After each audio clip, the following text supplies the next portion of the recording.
Αγαπητοί μου αδελφοί, Χριστός Ανέστη, πόσο χαίρομαι κάθε φορά που μέσα από το κανάλι Γέρον Νεκτάριος επικοινωνούμε.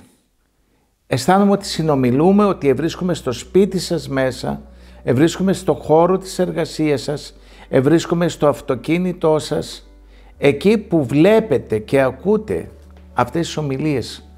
Αισθάνομαι ότι είμαστε δίπλα πιασμένοι χέρι-χέρι ο ένας με τον άλλον. Πόσο χαίρομαι που οι ομιλίες αυτές βοήθησαν και βοηθούν χιλιάδες ανθρώπους, οι οποίοι, αυτοί οι άνθρωποι, έλαβα προχθές και επανειλημμένως έχω λάβει κάποια μηνύματα τα οποία μου γράφουν. Γέροντα, μας βοηθάτε. Ήμασταν μακριά από την Εκκλησία, μας επαναφέρατε. Κάποιοι άλλοι μου λένε ήμασταν κοντά στην Εκκλησία, αλλά όλα αυτά τα οποία μας έχετε αναφέρει και μας έχετε διδάξει, δεν τα γνωρίζαμε. Νέοι, μικροί, μεγάλοι, γέροντες έχουν ωφεληθεί και ωφελούνται. Δοξάζω τον Άγιο Θεό, αδελφοί μου, διότι δι' αυτό κάναμε το κανάλι μας. Και χαίρομαι που μένετε ευχαριστημένοι. Και πολλοί από εσάς μου γράφετε ότι γέροντα, επιτρέψτε μας να βοηθάμε το μοναστήρι. Και πράγματι, άλλοι στέλνουν φάρμακα, άλλοι στέλνουν τρόφιμα, άλλοι αγοράζουν κάποια πράγματα για τη μονή και άλλοι βοηθάνε οικονομικά το μοναστήρι και μου το γράφουν. Μας βοηθάτε και οφείλουμε να σας βοηθήσουμε σαν μοναστήρι, γιατί ξέρουμε ότι οι μοναχοί δεν πληρώνονται, οι μοναχοί δεν έχουν χρήματα, τα πάντα ανήκουν στο μοναστήρι. Αδέλφια μου, είμαι υποχρεωμένος απέναντί σας, διότι πρώτον τιμάτε το κανάλι μας. Είναι τιμή για μας που κάθεστε και μας ακούτε με τις ώρες. Ειλικρινά η χάρις του Θεού να σας ευλογεί. Σας έχω κάθε μέρα στην προσευχή μου. Θα μου πείτε, μα όλα τα ονόματα τα γνωρίζετε? Τα ονόματα που μας στέλνετε τα καταγράφουμε. Και όταν ζητάτε 40 λίτουργα, κάνουμε τα 40 λίτουργα. Αλλά σε όλους το κομποσκήνι μου, Κύριε μνήστητη όλων αυτών των ανθρώπων που συμμετέχουν, βοηθούν, παρακολουθούν το κανάλι Γέρον Νεκτάριος και τις οικογένειές τους. Και εσείς σας παρακαλώ, θα προσεύχεστε για μένα τον αμαρτωλό και για τα παιδιά μου, τους μοναχούς μου και τις μοναχές μου. Σας ευχαριστώ, με οποιοδήποτε τρόπο βοηθάτε, είτε στέλνοντας πράγματα, είτε αδελφοί μου βοηθάτε οικονομικά.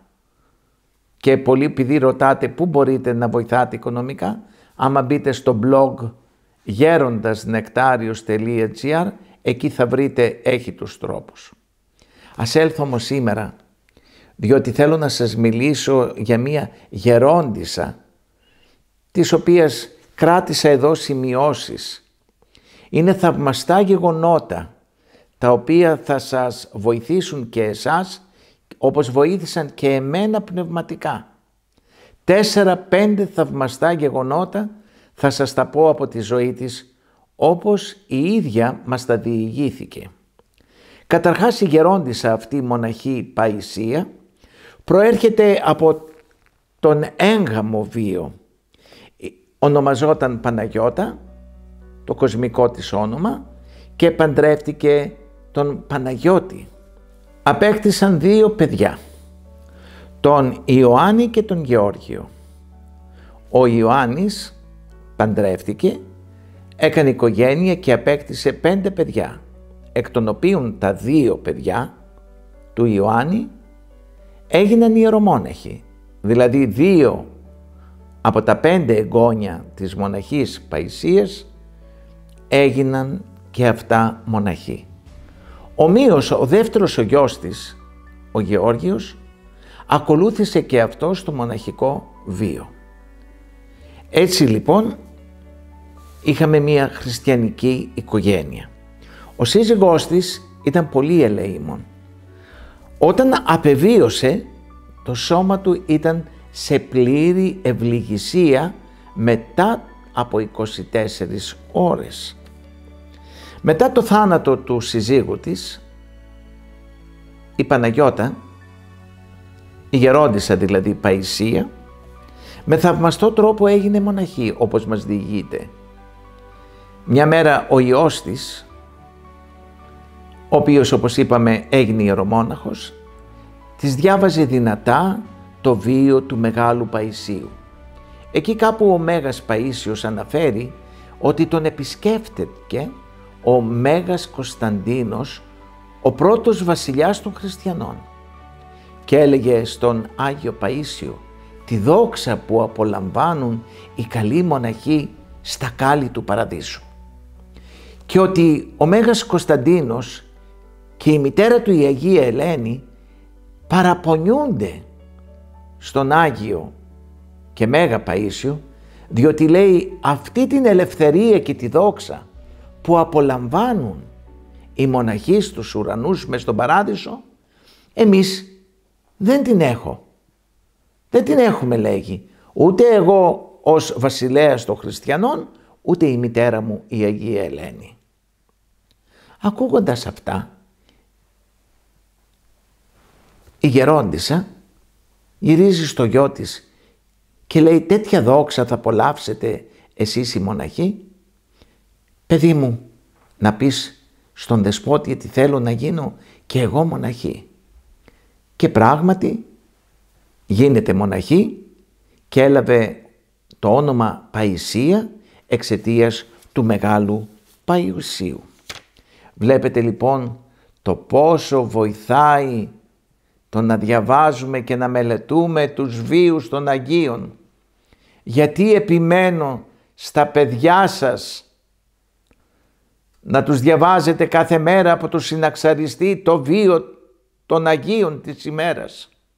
Δεν υπάρχει μεγαλύτερο σχολείο από το βίο να διαβάζουμε και για τον εαυτό μας, αλλά και για τα παιδιά μας, για την οικογένειά μας. Σας παρακαλώ όλοι να έχετε στο σπίτι το συναξαριστή και κάθε μέρα να διαβάζετε το βίο του εορτάζοντος Αγίου. Όταν κοιμήθηκε ο σύζυγός της, ο οποίος σας είπα είχε μεγάλη ευληγησία το σώμα του εξαιτίας των ελεημοσυνών του, τότε η γερόντισσα Παϊσία έκανε αυστηρά νηστεία 3 μέρες και αυστηρή προσευχή. Να αποκαλύψει ο Άγιος Θεός, αν θέλει, και να της δείξει που ευρίσκεται η ψυχή του. Τότε ο Άγιος Θεός της δείχνει το 3ο βράδυ το σύζυγό της μέσα στον Παράδεισο. Μέσα σε ένα μεγάλο παλάτι, πολύ μεγάλο παλάτι. Και του λέει, άντρα μου, τι σπίτι είναι αυτό που πήρες? Πού το βρήκες? Και τότε της γυρίζει και της λέει ότι είναι οι ελεημοσύνες που κάναμε προς την εκκλησία και τα μοναστήρια, αλλά και στο μοναστήρι που ξέρεις ότι βοηθούσαμε. Και γι' αυτό της λέει, έλα να σε ξεναγήσω μέσα στο παλάτι. Μπαίνει λαμπερό το παλάτι και γυρίζοντας όλο το παλάτι, το πίσω μέρος ήταν άφτιαχτο. Και λέει, εδώ είναι άφτιαχτο. Ναι, της λέει, γιατί παιδί μου, της λέει, από την σύνταξή μου που θα πάρεις τώρα, θα τη δίνεις όλο στο μοναστήρι που βοηθούσαμε. Διότι το πίσω μέρος ακόμα του μοναστηριού είναι άφτιαχτο. Και όταν ολοκληρωθεί, τότε θα έχει ολοκληρωθεί και το παλάτι εδώ πάνω. Και θα έλθεις και εσύ εδώ στο παλάτι και όλη η οικογένειά μας. Βλέπετε, αδέλφια μου, η ελεημοσύνη τι κάνει? Βλέπετε τι απεκάλυψε ο Θεός στη γερόντισσα Παϊσία? Ότι το λείψανο, όπως σας είπα, του συζύγου της είχε ευκαμψία, ένδειξε ότι κέρδισε τη Βασιλεία του Θεού, αλλά και ότι ο Θεός εξαιτίας των ελεημοσυνών που έκανε ο σύζυγός της του έδωσε μεγάλο παλάτι. Όταν κοιμήθηκε, μας είπε η γερόντισσα Παϊσία, όταν κοιμήθηκε η μητέρα της, η Παρασκευή, η οποία ήταν μια γυναίκα από τα πράματα της Άρτας, από την Άρτα πάνω από τα πράματα, ένα χωριό. Ονομαζόταν Παρασκευή διότι εκεί η ενορία και το μοναστήρι που έχουν τα πράματα είναι επωνόματι της Αγίας Παρασκευής και φαίνεται οι γονείς της την είχαν τάξει εκεί. Οι γονείς της ονομαζόντουσαν Ελένη και Ιωάννης της Παρασκευής. Η γιαγιά δηλαδή της γερόντισσας Παϊσίας και ο παππούς της. Όταν κοιμήθηκε λοιπόν, η μητέρα της, η υπερπολίτεκνη μητέρα αυτή, πολύτεκνη, είχε 7-8 παιδιά και όλα αυτά γεννηθήκαν τότε σε δύσκολες ημέρες, μες στη φτώχεια, μέσα στην κατοχή. Όχι σήμερα που έχουμε ανέσεις και κάνουν 1-2 παιδιά. Και η κυρία Παρασκευή, η μητέρα της γερόντισσας, λόγω της πολυτεκνίας στεναχωριότανε η γερόντισσα Παϊσία που είναι η ψυχή της, διότι δεν έκανε και δεν προλάβαινε να κάνει ως πολύτεκνη μητέρα όλα τα καθήκοντά της, τα θρησκευτικά απέναντι στο Θεό.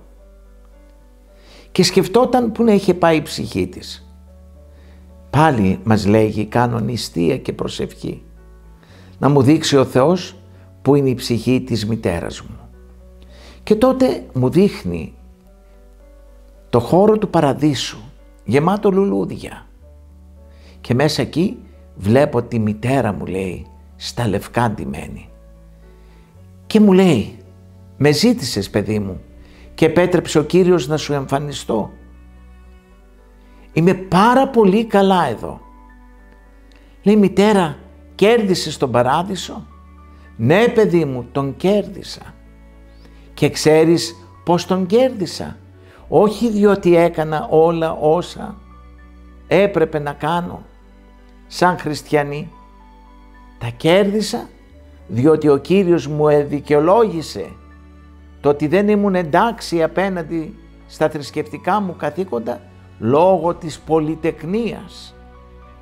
Μου είπε ότι η γυνή σωθήσεται δια της τεκνογωνίας. Μου χάρισε τη σωτηρία μου και είμαι μες στα κάλλη του παραδείσου εξαιτίας του ότι έκανα πολλά παιδιά. Πρόσεχε, της λέει, γιατί εσύ έκανες μόνο 2, τον Γιάννη και τον Γιώργο. Πρόσεξε μη χάσεις παιδί μου τον παράδεισο. Δεν θα έχεις δικαιολογία γιατί δεν είσαι συνεπής απέναντι στα καθήκοντά σου. Και εκεί τελείωσε το όραμα της αδελφής Παϊσίας. Γεμάτη χαρά μας διηγείται ότι η μητέρα της σώθηκε εξαιτίας τώρα της τεκνογωνίας. Ακούστε το, μητέρες, ακούστε το, παιδιά μου, το πόσο σημαντικό ρόλο παίζει. Τη δικαιολόγησε ο Χριστός ότι δεν είχε κάνει και δεν μπόρεσε να κάνει στα καθήκοντά της λόγω του ότι είχε πολλά παιδιά και της χάρισε τον παράδεισο. Να γιατί, λέει ο Παύλος, η γυνή δια της τεκνογωνίας, λέει το Ευαγγέλιό μας, σωθήσετε.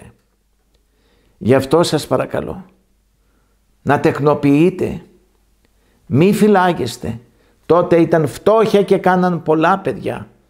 Σήμερα τρέφουμε 1-2 και γίνονται θηρία. Όχι Άγιοι, αλλά έχουμε ψυγεία, διπλές τηλεοράσεις, αυτοκίνητα, αλλά τεκνογωνία και πολύτεκνη δεν είμαστε. Και κινδυνεύουμε ιδιαίτερα τα ζευγάρια να χάσουν την ψυχή τους. Γι' αυτό, παιδιά μου, κάντε παιδιά. Η γυνή σωθήσετε δια της τεκνογωνίας. Μας λέγει ένα τρίτο θαυμαστό. Ποιο? Η αδελφή Παϊσία μας λέει, διαβάζω από τα νιάτα μου, καθημερινά την παράκληση της Παναγίας, τη μικρή παράκληση και τους χαιρετισμούς. Λέω τα χαίρε άγγελος πρωτοστάτης, ουρανόθεν επέμπτη, μέχρι το όπαν ύμνητε μήτερ. Τα λέω κάθε μέρα, λέει, στην Κυρία Θεοτόκο. Μας διηγείται λοιπόν ότι κάποια μέρα που επισκέφτηκε το μοναστήρι ως μοναχή του ιού της, σε κάποια από τις σκάλες που κατέβαινε προς το παρεκκλήσιο της μονής, το οποίο έχει 14-15 σκαλιά, γλίστρισε και ήρθε κολοτούμπες και τα 14-15 σκαλιά. Και μιλάμε για μια γυναίκα μεγάλης ηλικίας, 80 και πλέον ετών τότε, όπως μας είπε. Μας ανέφερε ότι οι μοναχοί την περιποιήθηκαν και την είχαν εκεί σε ένα κελάκι. Την δεύτερη μέρα χτυπάει η πόρτα του κελιού και μπαίνει μία μοναχή που έλαμπε και της λέει, χαίρε αδελφή Παϊσία, είμαι η Μαριάμ. Λέει, ποια είσαι γερόντισσα? Αυτή που επικαλείσαι στις προσευχές σου και την παρακαλείς κάθε μέρα και μου λες τους χαιρετισμούς. Ήλθα από το κελί σου για να σου πω ότι αύριο θα είσαι παιδί μου καλά και θα σηκωθείς και θα περπατάς. Και πράγματι μας λέγει η γερόντισσα ότι την επόμενη ημέρα σηκώθηκα και δεν είχα τίποτα απολύτως. Δεν πονούσα πουθενά, δεν είχα σπάσει κανένα κόκαλο, ούτε χέρια, ούτε πόδια. Δείτε αδελφοί μου, το τι σημαίνει χαιρετώ την Παναγία. Κάνω τους χαιρετισμούς κάθε μέρα, κάνω την παράκληση κάθε μέρα στην Παναγία. Δείτε τη δύναμη της παρακλήσεως, τη δύναμη των χαιρετισμών. Να γιατί σας λέω να έχετε το βιβλίο των χαιρετισμών, το βιβλίο με τις παρακλήσεις. Να τα προμηθευτείτε. Τα έχει το μοναστήρι μας. Όλα τα βιβλία και συναξαριστές, τα πάντα. Αγία Γραφή. Θα μπείτε στο μοναστηριακό-κελάρι.gr και θα προμηθευτείτε τα πάντα. Δείτε λοιπόν πώς γίνεται θαυματουργικά καλά με την εμφάνιση της Παναγίας μας, που της εμφανίστηκε ως μοναχή με το όνομά της, Μαριά. Το επόμενο περιστατικό, γιατί όπως σας είπα διαβάζει τους βίους των Αγίων, παρακαλεί και κάνει παρακλήσεις των Αγίων, μας αναφέρει στην επίσκεψη που της κάναμε το εξής περιστατικό, ότι ευρίσκετο τότε και είχε πάει να επισκεφτεί τον ιόν της που ζει στην Αθήνα και θα πήγαινε 1η Νοεμβρίου στην ενορία των Αγίων Αναργύρων για να εκκλησιαστήσει. Στην εκκλησία, εν πάση περιπτώσει, γιατί ήταν η γιορτή των Αγίων Αναργύρων. Τότε, στον ύπνο της, βλέπει την Αγία Ελένη εξ Συνόπης. Αυτή την εικόνα. Βλέπει αυτή την Αγία στον ύπνο της. Και της λέγει, αδελφή Παϊσία, ξέρω ότι σήμερα είναι των Αγίων Αναργύρων, αλλά σήμερα γιορτάζω και εγώ.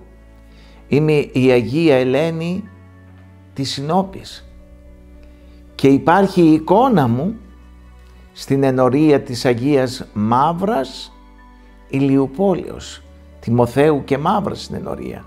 Έλα σε παρακαλώ εκεί να με γνωρίσεις. Έλα εκεί να λειτουργηθείς σήμερα, να με τιμήσεις. Και πράγματι, αντί να πάει στην άλλη εκκλησία που πήγαινε για να τιμήσει τους Αγίους Αναργύρους, μας λέει η γερόντισσα, αλλάζω διαδρομή και πηγαίνω στον Άγιο Τιμόθεο και την Αγία Μαύρα, Ηλιουπόλεως. Και εκεί πράγματι βλέπω την εικόνα αυτή της Αγίας Ελένης Εξσυνόπης. Όπως ακριβώς μου εμφανίστηκε. Όπως ακριβώς. Ο ιερεύς να την λειτουργεί και να την τιμά όπως αξίζει σε έναν Άγιο.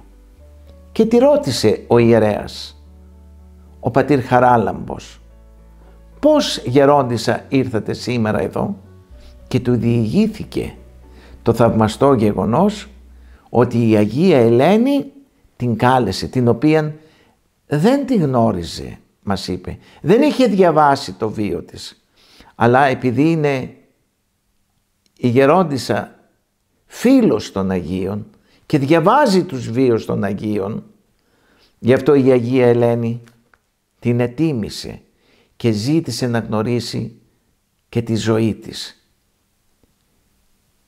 Να λοιπόν πόσο σημαντικό ρόλο είναι το να μελετούμε τους Αγίους και τους συναξαριστάς. Και θα σας πω και το τελευταίο περιστατικό, το οποίο μας διηγήθηκε και είναι πρόσφατο. Πριν 2 χρόνια μας λέει, από ένα παυσίπονο που πήρα γιατί πονούσε το κεφάλι μου, από αυτά που κυκλοφορούν.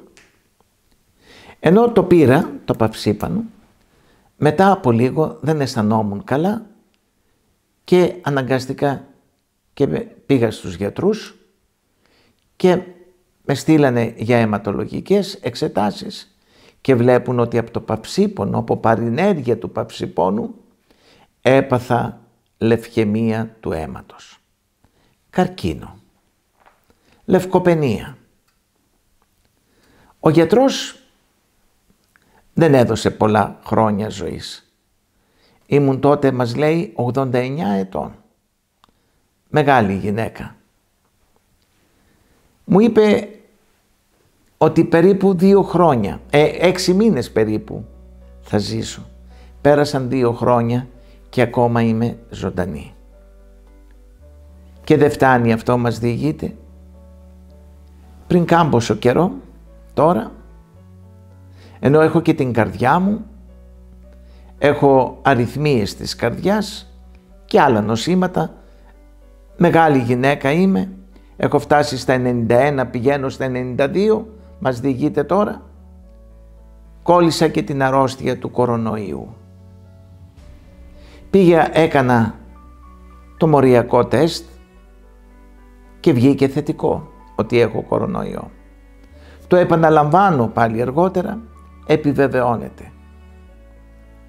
Έκανα αυτά που έπρεπε να κάνω, ακολούθησα τις συνταγές των ιατρών, αλλά ζήτησα να μου φέρουν πλησίον μου, εκεί στο κελί μου, να μου φέρουν τα Άγια Λείψανα των Αγίων, να μου φέρουν το τίμιο ξύλο. Και κάθε μέρα, λέει, παιδιά μου, τους έκανα την παράκληση. Τους έκανα την παράκληση και έπινα και μεγάλο αγιασμό και ακολουθούσα πιστά τις ιατρικές συμβουλές που μου έδινε ο γιατρός μου. Και οι Άγιοι μεσολάβησαν.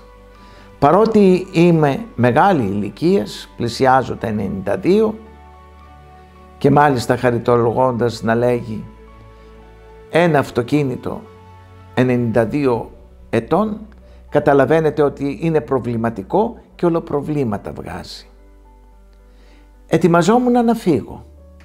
Σκέφτηκα ότι πλέον εδώ άλλοι άνθρωποι νέοι και αυτή η ασθένεια, με αυτή την ασθένεια τους παίρνει ο Θεός. Όμως περνούσαν οι μέρες, ούτε πυρετό ανέβαζα, ούτε είχα πρόβλημα αναπνευστικό, το οξυγόνο μου ήταν καλά, Ούτε πνευμονία έπαθα, ούτε κάτι άλλο. Ήμουν στην απομόνωση, παρακαλούσα τους Αγίους, έκανα την παράκλησή τους κάθε μέρα, προσευχόμουν, έπινα μεγάλο αγιασμό και τα φάρμακά μου. Και σήμερα είμαι ελεύθερη πάλι, είμαι υγιής δια των πρεσβειών των Αγίων. Δια των πρεσβειών των Αγίων που τους παρακάλεσα, που προσευχόμουν σε αυτούς.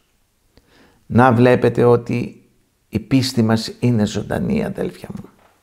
Σας είπα τόσα θαυμαστά γεγονότα, τα οποία και οι γιατροί ακόμα, όπως μας είπε η αδελφή Παϊσία, έχουν εκπλαγεί.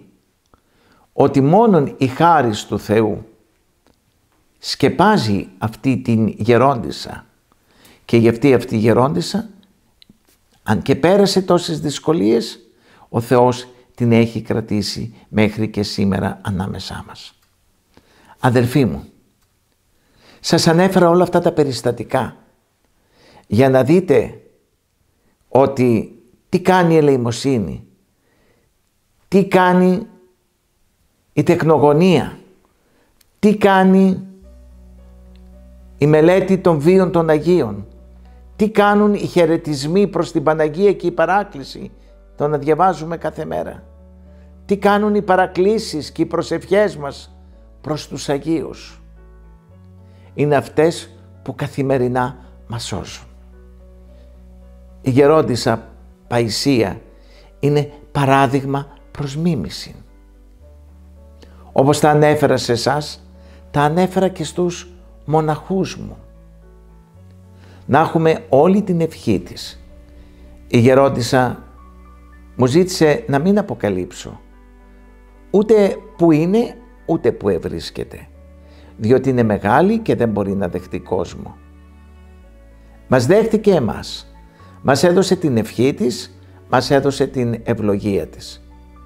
Της αναφέραμε ότι θα τα πούμε όλα αυτά στο κανάλι μας. Μας έδωσε την ευχή της και λέει πείτε τα όχι για εμένα, αλλά για να διδαχθούν οι άνθρωποι. Και έτσι το πράξαμε με την ευχή της.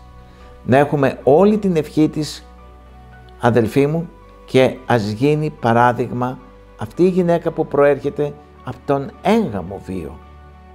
Να γίνει παράδειγμα στη ζωή και σε εμάς όλους, και στους μοναχούς και στους λαϊκούς. Χριστός Ανέστη, αδελφοί μου, και χαίρομαι για την αγάπη σας και για ό,τι κάνετε για εμάς. Δεν σας ξεχνούμε, μη μας ξεχνάτε. Σας ευχαριστούμε και ευχόμεθα υπέρ όλων ημών. Χριστός Ανέστη.